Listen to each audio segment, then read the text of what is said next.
হিসেবে রিফ্লেক্ট করে। শুধু কোরআনের আয়াত মুখস্থ করলেই হবে না, হাদিস মুখস্থ করলেই হবে না, এটা কিভাবে উপস্থাপন করতে হবে সেটাও জানার দরকার আছে না নাই? কি বলতে হয়, কতটুকু বলতে হয় সেটাও জানার দরকার আছে না নাই? সেটার নাম হচ্ছে হিকমা, প্রজ্ঞা।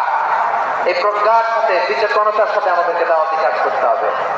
বিশ্ব ইসলামের দাওয়াতি কাজের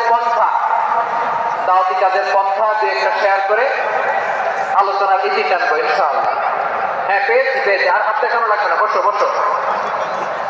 আমি মেহরবানি করে ড্রোন কভারেজ আপাতত বন্ধ করতে বলবো, আপাতত সরিয়ে ফেলেন। ড্রোন দেখলেই সবাই হাত দেখায়, হ্যাঁ চলে যান, আমার দিকে তাকান। মাশাআল্লাহ, এসে ঠান্ডা হয়ে গেছে। হ্যাঁ, এদিকে তাকান। আমার প্রিয় ভাইরা,